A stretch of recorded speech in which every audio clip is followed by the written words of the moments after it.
Bonjour les amis et bienvenue dans une nouvelle vidéo d'actualité sur l'Olympique Lyonnais, mais aussi sur mes chaînes maintenant, YouTube et Twitch. Donc à partir de mercredi 24, la plupart des programmes que je vais proposer seront en codiffusion sur Twitch et YouTube. Même si sur Twitch j'aurai quelques formats qui ne se retrouveront pas sur YouTube. Donc si ces programmes vous intéressent, évidemment je vous invite à aller sur la plateforme Twitch. J'ai fait des tests hier, donc normalement mercredi à partir de 21h, nous pourrons inaugurer la tribune des supporters. Hein, donc c'est une émission que je vous propose et en fait qui vous donne tout simplement la parole. Je vais vous proposer des sujets, mais vous pourrez aborder tous les sujets autour de l'Olympique Lyonnais qui vous intéressent. Il y a beaucoup d'actualités, évidemment, la fin du mercato, le match de Rennes qui arrive, Pierre Sage n'a-t-il pas démontré certaines limites, le dossier Karim Benzema, Mama Baldé, dont l'Olympique Lyonnais va lever l'option, ce qui en surprend beaucoup, notamment moi. On a vu aussi que certains dossiers étaient toujours d'actualité, comme notamment Carmo, d'ailleurs je vais en parler dans cette vidéo. Donc écoutez, soyez nombreux, de toute façon donc c'est vous qui aurez la parole, je vais lire vos commentaires et rebondir dessus, répondre à vos questions dans la limite de mes capacités. Je vous demanderai également de me donner votre composition et votre système de jeu pour Rennes. Donc on va essayer de faire un truc assez sympa. C'est la première, donc forcément il y aura des ratés, il y aura des imperfections, je ne vais pas vous le cacher. Je peux toutefois d'ores et déjà vous dire que sur Twitch vous n'avez rien à faire, vous allez sur le site et la vidéo démarrera. Alors elle démarrera un peu avant 21h pour que je puisse faire les derniers réglages. Par contre, sur YouTube, je serai obligé de vous demander de venir, on va dire, 10 minutes, 5 minutes avant le début de la vidéo, parce que je ne peux pas réaliser la programmation comme je fais pour les matchs. En tout cas, sachez que voilà, cette semaine, il y aura 2 codiffusions, la tribune des supporters mercredi et vendredi, évidemment. Le match commenté, le dernier a eu beaucoup de succès, donc j'étais très très content. Et j'espère que je vais aussi réussir à imposer ce format sur Twitch. Bon, passons à l'actualité de l'Olympique Lyonnais. Il y a énormément de choses à dire, même si il n'y a pas des infos de ouf, il n'y a rien de concret en tout cas. Enfin si, il y a quelque chose de concret, c'est le départ de notre ami Diego Moreira, et on va d'ailleurs commencer par ça. Alors Diego Moreira, c'est lui qui nous a appris son départ, puisque pour le moment le club n'avait pas communiqué, depuis il l'a fait. Et donc Dieg Zii, c'est son pseudo sur les plateformes de réseaux sociaux. Supporter lyonnais aujourd'hui à la fin de mon prêt avec l'OL. Je tenais à vous remercier pour votre accueil dès le premier jour, le premier match, dès les premiers pas au Groupama. Ce sont des souvenirs qui resteront à jamais gravés. Bon, il y a pas mal de fautes d'orthographe, mais bon, dans ma mémoire, on peut penser que c'est lui qui a rédigé. Je souhaite aux joueurs ainsi qu'aux supporters qu'ils atteignent leurs objectifs dans cette deuxième partie de saison. À jamais dans mon cœur, allez l'OL. Donc un message très classe de Diego, qui remercie les supporters, le staff, mais bon, force est de constater que il ne s'est pas du tout imposé. Pourtant, il a eu sa chance. Il a eu sa chance, notamment en ce mois de janvier. Mais il faut bien reconnaître que Diego, peut-être qu'il n'a pas le niveau de la première division. En tout cas, pas encore. L'aura-t-il un jour? Ça, c'est une question à laquelle je ne peux pas répondre. Mais je pense qu'évidemment, derrière tout ça, il y a une stratégie de l'OL, parce qu'après tout, pourquoi ne pas garder le joueur jusqu'à la fin de la saison, jusqu'à la fin de son prêt d'ailleurs, puisque le prêt est cassé de manière anticipée. C'est tout simplement pour pouvoir réaliser un autre prêt, et évidemment réaliser cet autre prêt, c'est sur un autre ailier, le néerlandais Arnaud Danjuma.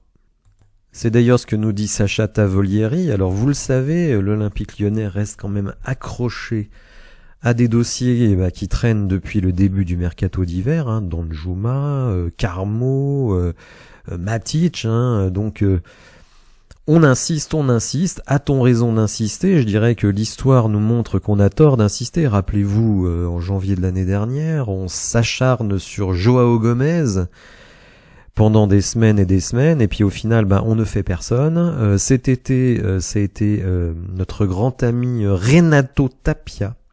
Eh oui, Renato Tapia, jusqu'à ce qu'on baisse les bras. Et ensuite, on s'est acharné sur Guido Rodriguez pour au final avoir Paul Akuoku. Alors moi, je n'ai rien contre Paul Akuoku, mais force est de constater, un petit peu comme Diego Moreira, que ce joueur n'a pas le niveau de la Ligue 1. Et ça fait beaucoup de joueurs en un an qui ont démontré qu'ils n'avaient pas le niveau de la Ligue 1. Si on repart au mois de janvier dernier, eh bien évidemment, Amin Sarr, Jefinho, cet été, donc Diego Moreira, Paul Akuoku, on peut se poser la question sur Kelly Alvero, sur Maitland Niles, bref, il y a quand même une accumulation de joueurs avec des niveaux très incertains, pour être gentil, que l'on a signé en 2023.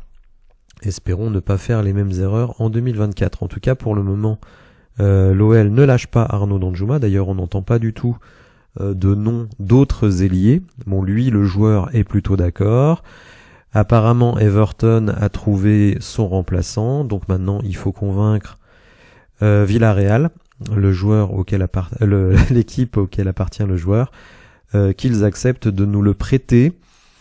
Même si évidemment Villarreal voudrait plutôt un transfert, donc je pense que pour le moment les discutes achoppent sur ce point. Alors j'en parlais, Jefinho qui lui s'éclate depuis son retour au Brésil. D'ailleurs il avait posté, alors je sais pas si c'est sur les réseaux sociaux ou si c'était dans une interview, qu'il était enfin de retour à la maison. Parce qu'en fait, notre ami John Textor, je pense qu'il y a quelque chose qu'il n'a absolument pas compris dans son projet de multiclub, c'est l'humain. Donc lui, il se dit, bon, Jefinho, 23-24 ans, c'est le moment pour lui d'aller en Europe, parce que sinon ce sera trop tard après. Donc je vais l'envoyer à l'Olympique Lyonnais, comme dirait notre ami Jean-Michel Aulas. Et le problème, c'est qu'il envoie à l'Olympique Lyonnais un gamin quasiment sorti des favelas, hein, ça fait un peu cliché, mais c'est pas tout à fait faux. Hein, il a joué que depuis récemment dans des clubs organisés, l'ami Jefinho. Et il parle pas la langue, il parle même pas anglais. Donc on l'envoie là-bas, il fait froid, il est quand même souvent sur le banc. C'est 10 fois trop physique. D'ailleurs, on apprenait que par rapport à son départ de Botafogo, il avait pris 5 ou 6 kilos de muscles. Alors nous, on l'a pas trop remarqué, hein, faut quand même le dire. Mais en tout cas, c'est ce qui a été dit à son retour à Botafogo. Lui, il est heureux de retourner là-bas. Alors il est heureux d'autant plus que il garde un salaire olympique lyonnais et il retourne chez lui. Donc en fait, ce que John Textor n'a pas mesuré, c'est l'aspect humain des situations. J'en reparlerai un petit peu plus tard avec ce qui se passe actuellement à Molenbeek, puisque là aussi, je pense qu'il y a des problèmes humains que Monsieur Textor ne mesure pas, et je donnerai mon point de vue sur cette situation. Alors là, c'est le Progrès, justement, puisqu'on parlait de numéro 6, c'est le Progrès qui nous informe que l'OL aurait fait une proposition ferme de 11 millions pour Ismail Yüksek, donc milieu de terrain turc, donc très très apprécié par la cellule de recrutement. Le joueur, nous dit-on, après est-ce que c'est vrai, semble intéressé par le projet. On nous apprend aussi que l'Olympique de Marseille, visiblement, a à peu près le même catalogue que nous, puisqu'ils étaient sur Benrahma, ils étaient d'ailleurs sur Malik Fofana, et ils sont aussi sur Ismail Yüksek. Donc 11 millions, c'est une somme, hein, faut pas se le cacher, pour un joueur, bon, alors qui est, on va dire un cadre, hein, dans le championnat turc, mais bon, que vaut-il réellement, notamment dans un contexte Ligue 1, c'est pas sûr du tout, on n'en sait rien. Donc 11 millions, c'est quand même une somme, mais bon, l'Olympique Lyonnais, quand même, cette fois, semble déterminé à ramener un milieu de terrain. Il faut dire que notre milieu de terrain est absolument catastrophique depuis le début de la reprise. Il y avait eu une amélioration en fin d'année 2023, mais on démarre 2024 de manière très très compliquée. Et donc on est sur Ismaël Yuksek, mais sachez que la piste Matic n'est pas totalement enterrée. Le joueur ne joue plus, ne s'entraîne plus avec Rennes, donc on peut penser qu'il va partir. Rennes est réticent pour le moment à le laisser partir à l'Olympique Lyonnais, ou plus globalement dans un club de Ligue 1. Mais il faut trouver un autre point de chute, et pour le moment, visiblement, ça n'est pas fait. Matic, lui, semblait plutôt d'accord pour venir à l'OL. D'ailleurs, ça serait, là aussi, on a des informations qui sont pas forcément concordantes. Donc ça serait sa priorité. L'OL en fait sa priorité, c'est peut-être d'ailleurs ce qui bloque les autres dossiers. Mais on l'a bien vu, de match en match, on a absolument besoin de renforts au milieu de terrain, parce que les gars qui sont sur le banc, tout simplement, sont très très mauvais. Et ceux qui débutent, donc Tolisso et Cacré, au final, c'est quand même les meilleurs, ce qui d'une certaine manière n'est pas du tout rassurant. Alors un dossier là vraiment qui nous a mis sur les fesses, en tout cas moi, c'est que l'OL devrait prochainement lever l'option d'achat pour Mama Baldé. C'est vrai qu'il a été tellement convaincant sur ce début de saison. Ce que je trouve incroyable quand même, c'est que Mama Baldé, il est même sorti de la rotation. C'est ça que je ne comprends pas sur cette levée d'option. Alors, j'ai essayé d'y réfléchir. Certaines personnes dans les commentaires m'ont donné leur point de vue. Une personne m'a dit option d'achat obligatoire. Alors il faut savoir que les options d'achat ne sont pas obligatoires en France. Dans le droit français, une option est forcément non obligatoire. Elle doit être conditionnée à quelque chose. Malgré tout, il y a les engagements notamment verbaux. Et je pense que l'Olympique Lyonnais a dû verbalement s'engager avec 3, auxquels le joueur appartient toujours d'ailleurs, pour lever l'option d'achat, considérant que cet été, trouver un numéro 9 remplaçant pour Alexandre Lacazette, c'était très compliqué du fait de l'encadrement de la masse salariale et des indemnités de transfert. Donc 3 auraient accepté de nous donner le joueur en prêt payant, 2 millions, je le rappelle, et en assortissant une clause d'achat de 6 millions, ce qui veut dire quand même 8 millions pour Mama Baldé. Ça pique les yeux quand même. Donc je pense que l'OL de ce point de vue-là, on va dire, ne voulant pas se mettre à dos, ne voulant pas avoir une mauvaise réputation en Europe et en France, notamment, de se dire c'est un club qui prend des engagements verbaux mais qui ne les tient pas.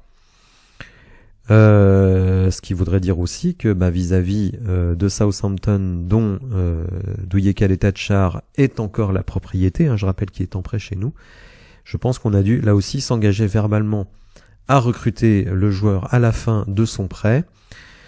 Donc de ce point de vue-là, je dirais, on est sur une histoire de la qualité de la parole donnée, plus que sur une stratégie à plus long terme. Après, ce que je dirais par rapport à ça, c'est que si on n'est pas content de Mama Baldé à la fin de la saison, et que c'est la même chose par exemple pour Caleta-Tchar, qu'on veut aller sur d'autres défenseurs centraux, etc., je pense que c'est des joueurs quand même qui ont une valeur de transfert. Vous voyez, c'est pas comme Paul Akoukou, parce que Paul Akoukou, je ne vois pas qui pourrait nous le reprendre. Donc, ça peut nous surprendre, mais c'est le respect de la parole donnée. D'ailleurs, je voudrais faire remarquer que certaines personnes s'étaient moquées de moi au début du mois de juillet, quand John Textor et Santiago Gucci avaient juré leur grand Dieu que Lukeba et Barcola ne partiraient pas. Et moi j'avais dit, mais la parole d'une entreprise, ça compte, même si elle avait été donnée par Jean-Michel Aulas, là je parle du dossier Lukeba, on avait garanti à Lukeba qu'il pourrait partir cet été. Et donc moi je considérais que la parole d'une entreprise, elle se transmet aussi à celui qui est repreneur de l'entreprise. Sinon vous perdez en tant qu'institution toute crédibilité. Et donc moi le départ de Lukeba, je trouvais ça tout à fait normal puisque la parole de l'entreprise lui avait été donnée Et même s'il y a eu un changement, eh bien, écoutez, c'est ce qu'on appelle, alors peut-être que certaines personnes ne comprennent pas cette notion, c'est ce qu'on appelle la loyauté dans les affaires. Et donc, une entreprise, même si elle change de dirigeant, alors qu'après qu'elle ait des vues stratégiques différentes, ça c'est une chose, mais quand on a donné sa parole en tant qu'entreprise, eh ben j'estime qu'elle doit être respectée, même si certaines conditions changent. Et donc, le transfert de Lukeba, je ne le rapprocherai jamais à John Textor, puisque moi-même, j'étais d'accord pour qu'il parte, puisque c'est ce qui était prévu. Après, j'aurais bien aimé qu'on le dise à la DNCG avant de se faire encadrer. Pour Barcola, c'est tout à fait différent. Mais je ne vais pas revenir là-dessus. En tout cas, voilà, levée prochaine de l'option d'achat pour Mama Baldé, à mon avis, mais je n'ai pas d'infos sur le sujet, mais je ne vois pas d'autre explication, c'est tout simplement respecter la parole de l'institution Olympique Lyonnais, donc, et avoir une loyauté d'entreprise vis-à-vis de Troyes, qui d'une certaine manière, même si le joueur n'a pas confirmé, nous a rendu service en acceptant de nous prêter le joueur, dans un contexte où nous-mêmes nous étions encadrés en termes de d'indemnité de transfert. N'hésitez pas d'ailleurs dans les commentaires à me dire ce que vous pensez de cette situation. On pourra d'ailleurs en reparler mercredi lors de la tribune des supporters, puisque c'est vous qui aurez la parole. Alors, actu d'hier, la Coupe de France évidemment, puisque l'Olympique Lyonnais s'est brillamment, non je plaisante, qualifié pour les 8e de finale de la Coupe de France. La bonne nouvelle, c'est qu'on recevra donc le match au Groupama Stadium. Donc ça, c'est une très bonne nouvelle. Par contre, évidemment, on prend Lille. Alors, on pourra se souvenir que la saison passée, nous avions éliminé le LOSC en Coupe de France. Le rapport de force cette saison, il n'est pas vraiment en notre faveur, mais bon, écoutez, peut-être que d'ici là, nos recrues vont booster notre effectif. C'est ce que je souhaite, mais évidemment, ça va être compliqué. Après, on peut pas non plus espérer qu'un titre nous soit donné sans que l'on soit mis en difficulté à aucun moment. Quand même, à un moment donné, pour obtenir un titre, il faut éliminer des grosses équipes. Pour le moment, le tirage avait été plutôt favorable pour nous. Alors encore un mot sur le mercato, puisque David Carmo serait toujours dans le radar de l'Olympique Lyonnais. Visiblement, l'Olympiakos qui avait fait des offres n'a pas forcément convaincu. L'OL a revu à la hausse son offre de prêt payant, 500 000 euros, plus 100 000 euros en cas de maintien, plus une option d'achat. Cette offre serait supérieure à celle de l'Olympiakos. Donc c'est Fabrice Hawkins de RMC qui nous en parle, mais l'info visiblement a été validée par Nicolas Villas, qui d'ailleurs avait sorti l'info en amont. Donc voilà, vous voyez, l'Olympique Lyonnais cherche toujours un défenseur central, mais je constate, on est le 22 janvier, il reste encore une dizaine de jours de mercato, que pour le moment, les départs, il n'y en a pas beaucoup. Notamment en défense et au milieu de terrain. Alors certes, Mamadou Sarr est parti à Molenbeek, on va en parler dans quelques secondes, mais vous le voyez, pour le moment, l'OL continue à chercher un DC, et David Carmo reste dans la boucle. Donc écoutez, on va voir un petit peu ce qui va se passer. Moi, le prêt avec option d'achat ne me gêne pas, ça dépend évidemment des conditions de l'option. Si les conditions c'est juste le maintien et qu'il faut sortir 20 millions pour prendre Carmo, là je trouve que c'est excessif. Mais bon, je pense qu'il va encore se passer beaucoup de choses dans ce mercato, et peut-être même des choses inattendues, notamment peut-être avec des départs pas forcément attendus. Alors ce matin, RMC, sous la plume de Fabrice Hawkins, encore lui, nous disait que l'OL travaille pour faire revenir Karim Benzema, mais financièrement c'est très compliqué.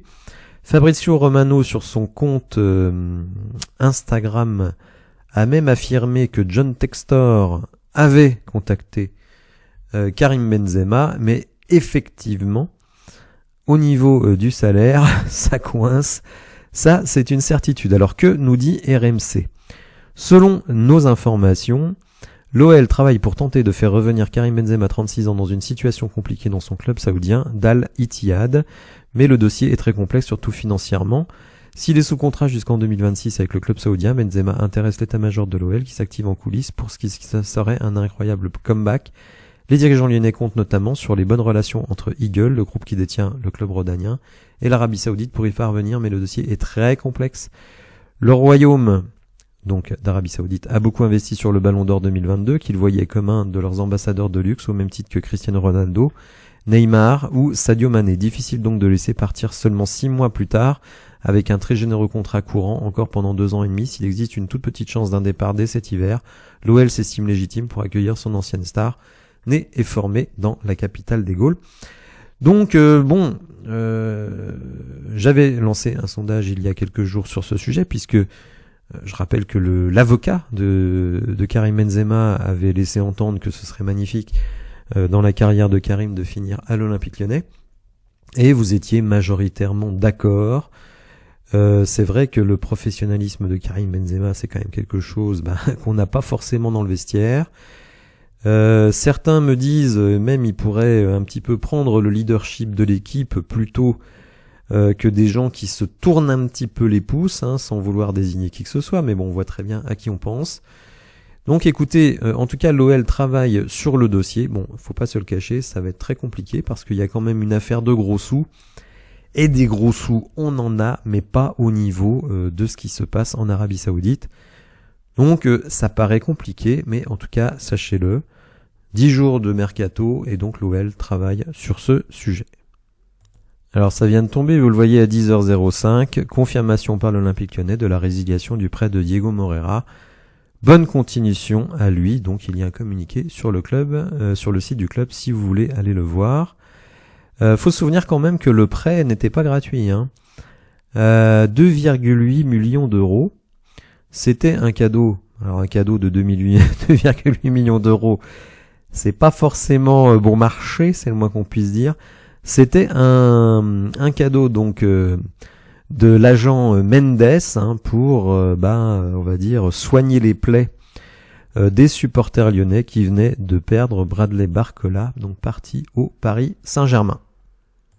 Alors bon, je l'ai mis en fin de vidéo parce que je me doute bien que ça passionne pas forcément les foules, mais bon, je voulais quand même faire un petit focus sur ce qui se passe à Molenbeek. Alors vous savez, Molenbeek c'est un des clubs de la Galaxy Eagle Football. Et c'est assez amusant parce que je suis allé voir le compte Twitter d'un groupe de supporters de Molenbeek, et eux ont vraiment le sentiment d'être la poubelle de l'Olympique Lyonnais. Donc je rappelle qu'on leur a envoyé Jeffrey Adelaide, qui joue sur une jambe depuis déjà plusieurs mois, depuis même plusieurs années. On leur a envoyé Youssouf Koné, on a tendance à l'oublier. On leur a envoyé Florent da Silva, connu aussi sous le nom de Florent Sanchez. On leur a envoyé Pathé Mboup. On leur a envoyé comme coach Claudio Cassapa, donc qui a été d'ailleurs viré hier soir. Et donc j'ai publié dans l'onglet communauté une vidéo d'une 15aine de minutes où le groupe principal de supporters de Molenbeek, on va dire, a interpellé les joueurs. Je pense qu'il faut voir la vidéo en entier. Alors bon, il y a quelques débordements, on va dire, qui partent un petit peu dans tous les sens. Mais je trouve qu'il y a quelque chose d'intéressant globalement, puisque en fait les supporters ne reprochent pas à l'équipe de ne pas gagner tous ces matchs. Les supporters peuvent être aveugles, mais ils sont quand même pas complètement stupides.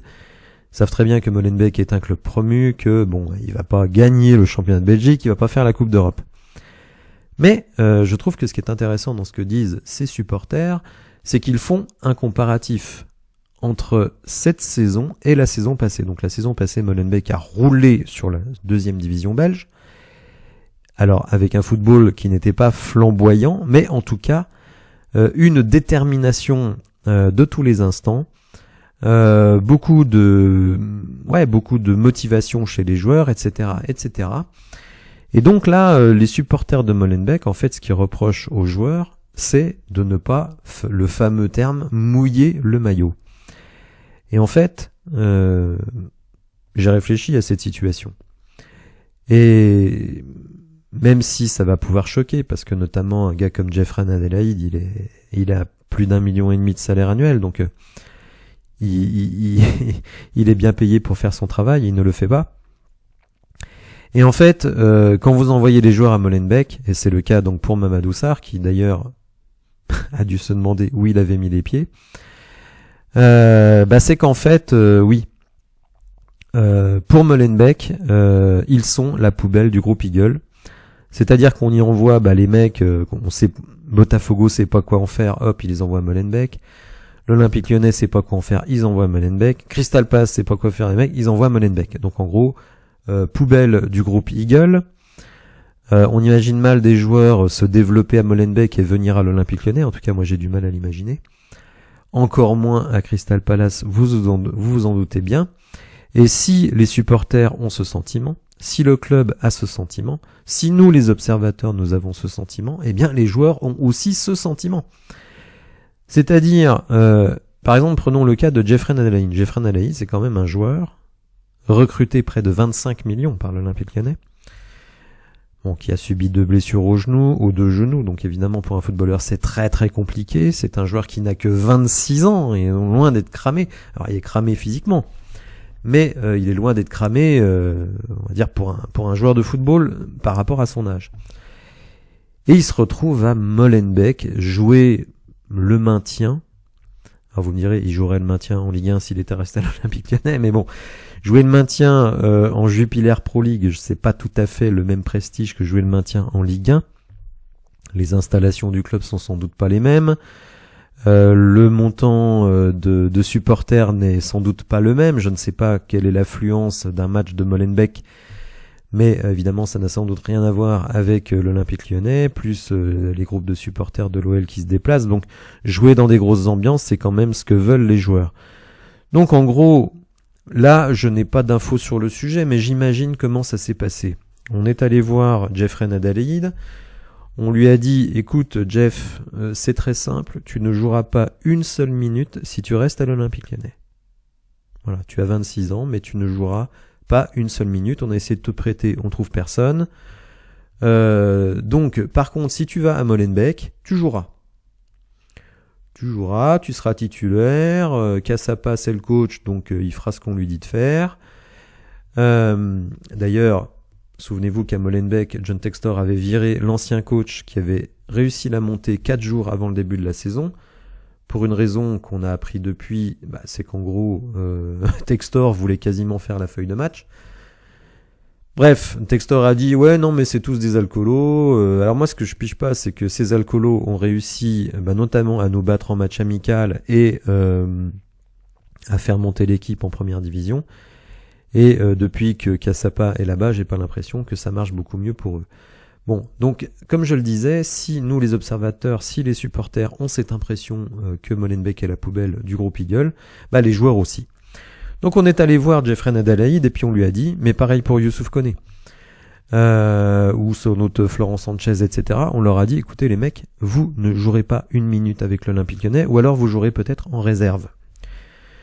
Donc vous avez le choix, soit vous restez ici, soit vous allez là-bas, et là vous aurez du temps de jeu, vous pouvez peut-être relancer leur carrière. Bon, évidemment, ces joueurs-là sont soit, n'ont pas le niveau, comme Florent Sanchez, ou Youssouf Koné, soit sont rôtis comme Jeffrey Nadalaï, donc il pourra faire ce qu'il veut cette saison, on va dire la perception que les gens auront de lui ne va pas changer.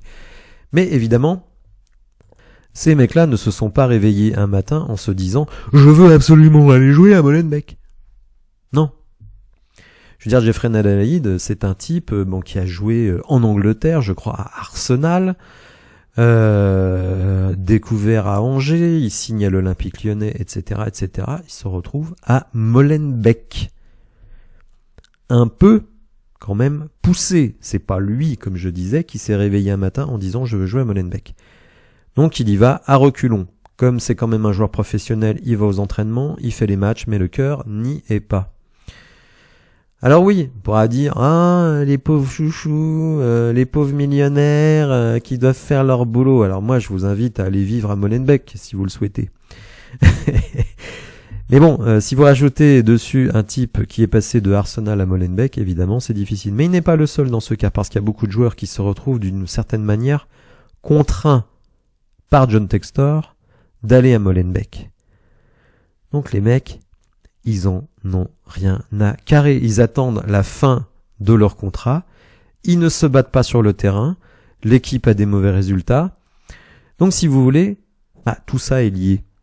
Et en fait, on a connu ça avec Jeffinho. Jeffinho, il arrive, il poste sur les réseaux sociaux qui ne va pas bien. Peut-être qu'à l'entraînement, il ne donne pas tout, parce qu'il y a quand même beaucoup de matchs où il s'est retrouvé scotché sur le banc, voire même pas dans le groupe, etc., etc. Donc tout ça, évidemment, c'est le facteur humain. C'est pas facile d'être joueur pro. Nous, évidemment, on voit ça de l'extérieur. Voilà, ils viennent se plaindre, nous on galère et tout pour gagner le SMIC et tout. Bon, oui, d'accord, c'est vrai. Mais quand dans la tête vous n'y êtes pas, et le fait d'avoir du pognon, ça va pas vraiment changer que vous n'y êtes pas. Surtout pour un joueur de foot dont la carrière est très courte. Donc voilà, le facteur humain, il est très important. Et regardez par exemple Perry.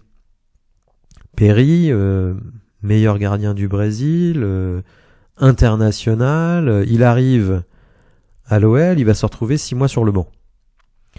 Alors certains sont convaincus qu'il va bouffer la place d'Anthony Lopez, mais moi je n'en suis pas sûr du tout. Déjà parce que je l'avais fait remarquer, d'ailleurs on m'avait critiqué quand j'avais fait cette vidéo en disant que Perry c'était quelqu'un qui avait des problèmes de poids.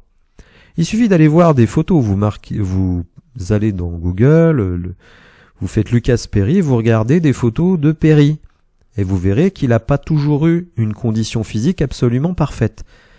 Romain Molina, avec toutes les guillemets que ça comporte, nous a affirmé chez les copains de Gunback que Perry était arrivé avec 7 ou 8 kilos de trop, 16% de masse graisseuse. Je rappelle qu'un joueur de foot au maximum est à 10%.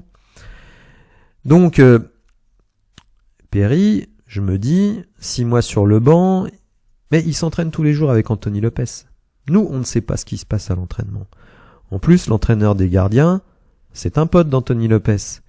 En plus, le coach, il aime bien Anthony Lopez. Et donc, Perry, pays étranger, ça caille, faut pas se le cacher. Le mec était au pinacle, au Brésil. Là, il se retrouve au rebut. Donc, il peut très bien, psychologiquement, avoir du mal à surmonter le truc. D'autant que dans le vestiaire, les cadres, les Lacazette, les Tolisso, et je le disais, même Pierre Sage, Anthony Lopez, c'est leur pote. Donc eux, ils voient l'autre Granadais qui arrive du Brésil. Puis peut-être qu'à l'entraînement, on ne sait pas ce qui s'y passe. On ne sait pas si Perry, il éclate tout à l'entraînement. Ça, on n'en sait rien. Donc s'il sent que, malgré son pédigré, rappelons quand même que Perry, il a explosé à 24 ans. Avant, il n'existait pas, Perry. Et que sa deuxième partie de saison a été compliquée. Donc vous voyez, tout cet aspect humain, il est extrêmement important. D'ailleurs, dans les journaux brésiliens, tout le monde, beaucoup disaient, mais Perry, il a tort de partir à Lyon maintenant. Alors peut-être que pour le business de John Textor, c'est bien qu'il vienne à Lyon maintenant, notamment pour renflouer les caisses de Botafogo. Mais peut-être que pour Perry, c'est pas une bonne idée. Est-ce qu'il aurait pas mieux fait de faire une autre saison, quitte à prolonger à Botafogo, de s'installer en équipe du Brésil, de faire une saison pleine, parce que je le rappelle, sa deuxième partie de saison n'est pas bonne. Non, parce que John Textor, il a dit, dès le mois de juin, Perry et Adrielson, ils vont venir à l'Olympique Lyonnais. Donc vous voyez, tout cet aspect humain dans le